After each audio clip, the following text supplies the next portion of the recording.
നമസ്കാരം. ഈ പക്ഷിയുടെ തൂവൽ വീട്ടിലുണ്ടോ? എങ്കിൽ നിങ്ങളുടെ സാമ്പത്തികം എല്ലാം മാറിമറിയാൻ പോകുന്നു. പണ്ട് തൊട്ടേ മനുഷ്യരുമായി വളരെയധികം അടുത്ത് കഴിയുന്ന ജീവികളിൽ ഒന്നാണ് പ്രാവുകൾ. ഇവ തീറ്റ തേടി പതിവായി വീടുകളിൽ എത്താറുമുണ്ട്.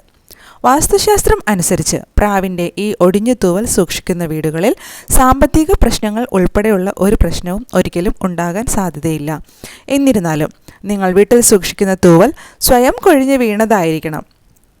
ഇതിൻ്റെ പേരിൽ ഒരു ജീവിയെയും പീഡിപ്പിക്കാൻ പാടില്ല. നിങ്ങൾ അത്തരമൊരു തെറ്റ് ചെയ്താൽ ഒരു പ്രയോജനവും ലഭിക്കുകയുമില്ല. കൂടാതെ അത്തരം പ്രവൃത്തി ചെയ്യുന്നതിലൂടെ നിങ്ങൾ പാപവും ഏറ്റുവാങ്ങുന്നു. വാസ്തുശാസ്ത്രം അനുസരിച്ച് വീണുപോയ പ്രാവിൻ്റെ തൂവൽ എപ്പോഴും ഒരു വെളുത്ത തുണിയിൽ കെട്ടി ആരാധനാലയത്തിന് സമീപം സൂക്ഷിക്കുന്നതാണ് ഏറ്റവും നല്ലത്. വീട്ടിൽ പൂജാമുറിയോ പ്രാർത്ഥനാമുറിയോ ഉണ്ടെങ്കിൽ അതിനടുത്ത് തന്നെ സൂക്ഷിക്കുക. വാസ്തുശാസ്ത്രം അനുസരിച്ച് വീട്ടിലൊരു പ്രാവിൻ്റെ ഒടിഞ്ഞ തൂവൽ സൂക്ഷിച്ചാൽ അത് എപ്പോഴും സന്തോഷം നൽകുന്നതായിരിക്കും. വീട്ടിൽ ഒരു പ്രാവിൻ്റെ ഒടിഞ്ഞ തൂവൽ സൂക്ഷിക്കുന്നത് സമ്പത്തിൻ്റെ ദേവതയായ ലക്ഷ്മി ദേവിയുടെ അനുഗ്രഹം നിങ്ങൾക്ക് ഉറപ്പാക്കാൻ സാധിക്കുന്നു. സമ്പത്തിൻ്റെ ദേവതയായ ലക്ഷ്മി ദേവിയുടെ അനുഗ്രഹത്താൽ കുടുംബാംഗങ്ങളുടെ വരുമാനം വർദ്ധിക്കുവാൻ തുടങ്ങുന്നു.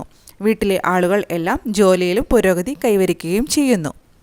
ഒരു പ്രാവിൻ്റെ ഒടിഞ്ഞ തൂവൽ ഒരു ചുവന്ന തുണിയിൽ കെട്ടി നമ്മുടെ ഷെൽഫിൽ സൂക്ഷിക്കുകയാണെങ്കിൽ അവിടെ ഒരിക്കലും പൈസ കാലിയായി ഇരിക്കുകയേയില്ല.